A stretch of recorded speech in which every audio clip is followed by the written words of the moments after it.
وہ شان خلق دو عالم، درود ان پر سلام ان پر، میرے مولا یہ موقع دے کہ ختم الانبیاء دے۔ زندگی اللہ کا دیا ہوا ایک بڑا قیمتی سرمایہ ہے، اور اس سرمایہ کی قیمت کا پتہ آدمی کو اس وقت چلے گا جب عمل کا موقع ہاتھ سے نکل چکا ہوگا۔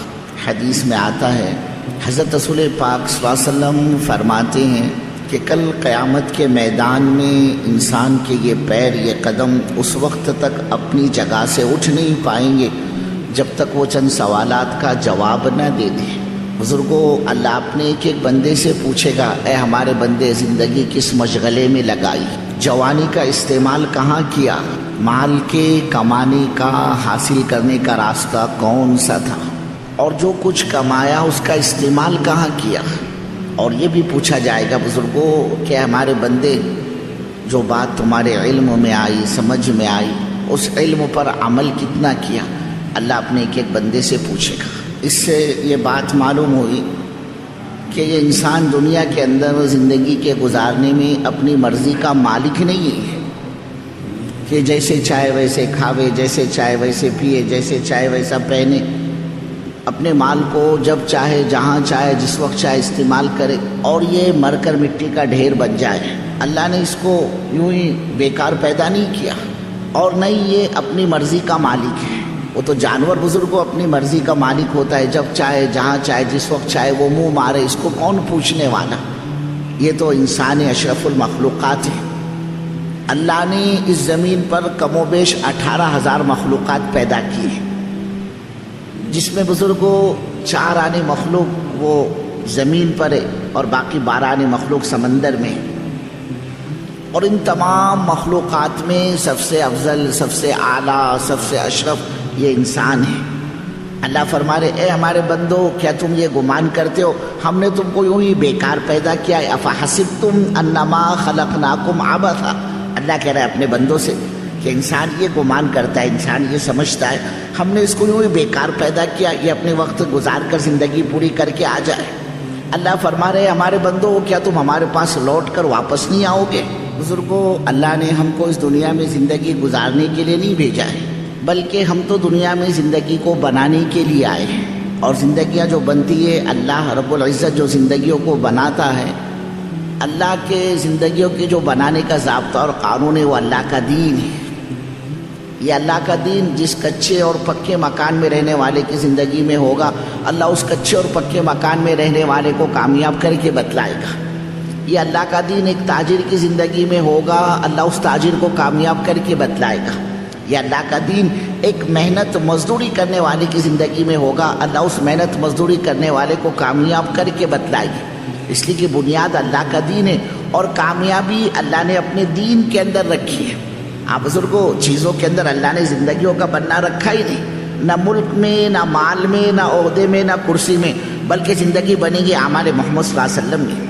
اللہ تعالیٰ ملک اور مال کی بنیاد پر زندگی نہیں بنایا کرتے، اور نہ یہ کوئی اللہ کا ضابطہ اور قانون ہے کہ آپ کے ملیشیا میں، آپ بزرگوں کوالالمپور میں جس کا مکان اچھا ہوگا، جس کے کپڑے اچھے ہوں گے، جس کے کھانے عمدہ ہوں گے، جس کے گھر کا فرنیچر شاندار ہوگا، جس کے پاس بہترین سواریاں ہوں گی، کل قیامت میں اللہ اس کو عزت کی کرسی پر بٹھائے گا، اور کوئی اللہ کا بندہ اسی کوالالمپور میں خستہ حال، پھٹے پرانے کپڑوں میں، سیدھے سادے مکان میں سیدھی سادی زندگی گزار رہا ہوگا، اللہ اس کو ناکام کر دے گا۔ یہ کوئی اللہ کا ضابطہ اور قانون نہیں ہے بزرگوں، بلکہ اللہ کے زندگیوں کے بنانے کا ضابطہ اور قانون وہ اللہ کا دین ہے۔ یہ اللہ کا دین جس کچے اور پکے مکان میں رہنے والوں کی زندگی میں ہوگا، اللہ اس کو کامیاب کر کے بتلائے گا۔ بنیاد تو اللہ کا دین ہے، اور اللہ نے زندگیوں کا بننا رکھا یہ دین کے اندر۔ ملک میں زندگی کا بننا ہوتا، مال میں زندگی کا بننا ہوتا، اچھے مکان میں، اچھے کپڑوں میں زندگی کا بننا ہوتا، یا یہ کہ ان چیزوں کا مل جانا کوئی عزت و شرافت کی علامت ہوتی، تو بزرگوں ان تمام چیزوں کے استعمال کی سب سے زیادہ جو مستحق ذات تھی وہ تو حضرت رسول پاک صلی اللہ علیہ وسلم کی ذات مبارک تھی۔ آپ سے بڑھ کر دنیا میں کون ہو سکتا ہے؟ اللہ نے اس کائنات کے سارے نظام کو اپنے نبی صلی اللہ علیہ وسلم کی برکت سے بنایا ہے۔ اللہ خود فرما رہے اے ہمارے محبوب صلی اللہ علیہ وسلم اگر ہمیں آپ کو پیدا کرنا نہ ہوتا ہماری عزت کی قسم نہ یہ زمین ہوتی نہ یہ آسمان ہوتا نہ یہ چاند ہوتا نہ یہ ستارے ہوتے نہ یہ سورج ہوتا نہ یہ دریا ہوتی نہ یہ پہاڑ ہوتا نہ یہ سمندر ہوتا اے ہمارے محبوب صلی اللہ علیہ وسلم یہ جو کچھ بھی کائنات میں ہم نے بنایا ہے وہ سب آپ کی برکت سے بنایا ہے۔ تو بزرگوں جس نبی کی برکت سے اللہ تعالیٰ نے کائنات کے اتنے بڑے نظام کو چلایا، اللہ تعالیٰ نے کائنات کے اتنے بڑے نظام کو بنایا، پھر کیوں نہ اللہ تعالیٰ اس کائنات کی بنی بنائی ایک ایک چیز سب سے پہلے اپنے نبی کو عطا کرتا کہ سب سے بہترین مکان، سب سے بہترین کوٹھی، سب سے بہترین شاندار رو ہاؤس اور سب سے عالیشان بنگلہ اگر کسی کا مدینے میں ہوتا وہ حضرت رسول پاک صلی اللہ علیہ وسلم کا ہونا چاہیے تھا۔ عقل تو یہ کہتی ہے بزرگوں، لیکن بزرگوں جب ہم نگاہ ڈالیں گے حضرت رسول پاک صلی اللہ علیہ وسلم کی حیات طیبہ پر، آپ کی سیرت مبارکہ پر، پتہ چلے گا یہ مائی عائشہ صدیقہ رضی اللہ تعالیٰ عنہ ہے۔ کون ہے یہ؟ اللہ کے رسول صلی اللہ علیہ وسلم کی پاک بیوی ہے، امت کی ماں ہے، ہم سب کی ماں ہے۔ ماں عائشہ رضی اللہ تعالیٰ عنہ قسم کھا کر فرماتی ہے 2 3 مہینے گزر جاتے تھے ہمارے گھر میں چولہا تک نہیں سی لگتا تھا۔ یہی ماں صدیقہ رضی اللہ تعالیٰ عنہ ہے۔ بزرگوں فرماتی ہے ہم نے اپنی پوری زندگی اللہ کے رسول صلی اللہ علیہ وسلم کے ساتھ گزاری اور حضرت رسول پاک صلی اللہ علیہ وسلم کی ساری زندگی ہماری نگاہوں کے سامنے گزر گئی۔ ماں صدیقہ فرماتی ہے اللہ کی قسم ہم نے اپنی پوری زندگی میں کبھی 2 وقت پیٹ بھر کر روٹی نہیں کھائی۔ فرماتی ہے دن میں اگر ہم نے کھا لیا ہے تو رات ہمارا فاقے کی اور بھوک کی حالت میں گزرتا تھا، اور رات کھا لیا ہے تو فرماتی ہے دن ہمارا بھوک کی اور فاقے کی حالت میں گزرتا تھا۔ لوگوں نے پوچھا اماں جان گزر بسر کیسے ہوتی تھی؟ فرماتی مائی صدیقہ رضی اللہ تعالیٰ عنہ کبھی تو 24 گھنٹے میں ہمیں ایک کھجور ملتی تھی کھانے کے لیے اور ایک پانی کا پیالہ ملا کرتا تھا۔ پوچھا کہ اماں جان ایک کھجور سے کیا کام چلتا ہوگا، ایک پانی کا پیالے سے کیا ضرورت پوری ہوتی ہوگی؟ مائی صدیقہ فرماتی اللہ کی قسم ہمیں اس کھجور کی قیمت کا پتہ اس دن چلا جس دن سے وہ ملنا بھی بند ہو گئی۔ فرماتی ہم کھجور کو کھا لیتے تھے اور اس کے بیج کو منہ میں رکھ کر چوسا کرتے تھے۔ زندگی یوں گزری ہے بزرگوں اللہ کے نبی صلی اللہ علیہ وسلم کی۔ یہی مائی صدیقہ رضی اللہ تعالیٰ عنہ اپنے مکان کی حالت کو بتلاتی ہے۔ ہمارا مکان کیسا تھا؟ RCC کا، گرینائٹ کا، کانکریٹ کا، ماربل کا۔ فرماتی ہے ہمارے مکان کی جو دیواریں تھی وہ مٹی کی بنی ہوئی تھی اور چھت کھجور کے پتوں کا بنا ہوا۔ آگے فرماتی ہے وہ مکان بھی اتنا تنگ تھا کہ اللہ کے حبیب صلی اللہ علیہ وسلم جب گھر میں تشریف فرما ہوتے، جب آپ گھر میں داخل ہوتے، مائی صدیقہ فرماتی رضی اللہ تعالیٰ عنہ میری نگاہوں نے دیکھا ہمارے مکان کی چھت وہ اللہ کے رسول صلی اللہ علیہ وسلم کے سر مبارک سے ٹکراتی تھی، چھت سر سے لگتی تھی۔ خود فرماتی ہے اللہ کی قسم ہم نے حضرت رسول پاک صلی اللہ علیہ وسلم کے کپڑوں کو طے کر کے گھڑی کبھی صندوق اور رٹیچ اور الماری میں رکھا ہی نہیں۔ فرماتی اس کی نوبت ہی نہیں آئی۔ بزرگوں آدمی کے کپڑے صندوق اور رٹیچ اور الماری میں رکھنے کی نوبت کب آتی ہے؟ جب کسی اللہ کے بندے کے پاس 1 سے 2، 2 سے 4، 4 سے 6، 8 جوڑے ہو کپڑوں کے۔ مائی صدیقہ فرماتی ہے اللہ کے رسول صلی اللہ علیہ وسلم کے پاس 1 جوڑا تھا جس کو آپ استعمال فرماتے۔ وہ فرماتی ہے جب وہ میلا ہو جاتا اسی کو اتارا جاتا، پھر اسی کو دھویا جاتا، پھر اسی کو سکھایا جاتا، اور اسی 1 جوڑے پر اللہ کے رسول صلی اللہ علیہ وسلم نے اپنی اکثر زندگی گزاری ہے۔ کبھی ایسا بھی ہوا نماز کا وقت ہو چکا، آپ کے دھلے ہوئے کپڑوں کے سوکھنے میں ذرا دیر لگ گئی، حضرت بلال حبشی رضی اللہ تعالیٰ حضرت رسول پاک صلی اللہ علیہ وسلم کے مسجد کے مؤذن ہیں، در مبارک پر تشریف فرما ہوئے کہ اللہ کے رسول جماعت تیار ہے، لوگوں کو آپ کا انتظار ہے، آپ چلیے اور چل کر نماز پڑھائیے۔ مائی صدیقہ فرماتی ہے اللہ کی قسم حضرت رسول پاک صلی اللہ علیہ وسلم کے ملک میں ان 2 بھیگے ہوئے کپڑوں کے علاوہ کوئی تیسرا سوکھا کپڑا نہیں تھا جس کو پہن کر آپ نماز ادا فرماتے۔ کیوں بزرگوں؟ اللہ چاہتا تو اپنے نبی کے لیے جنت کا لباس دنیا میں نہیں اترواتا، اللہ چاہتا تو اپنے نبی صلی اللہ علیہ وسلم کے لیے جنت کے کھانے دنیا میں نہیں کھلواتا۔ یہی مائی صدیقہ رضی اللہ تعالیٰ عنہ ہے اپنے مکان کی حیت کو بتلاتی ہے۔ ہمارا مکان کتنا بڑا تھا، فرماتی ہے اپنے مکان کی لمبائی، اپنے مکان کی چوڑائی کو بتلا رہی ہے۔ مائی صدیقہ رضی اللہ تعالیٰ عنہ فرماتی ہے میں رات سوئی بھی ہوا کرتی تھی اور اللہ کے حبیب صلی اللہ علیہ وسلم کا جب ارادہ ہوتا تہجد کا، اللہ کے نبی کی نماز کی نیت بن جاتی اور میں آپ کے سامنے سوئی بھی ہوا کرتی تھی، اس لیے کہ آپ کی تو عادت مبارکہ تھی، آپ لمبی لمبی نمازیں پڑھا کرتے تھے، اکثر و بیشتر اللہ کے نبی صلی اللہ علیہ وسلم کے قدم مبارک پر ورم رہتا تھا۔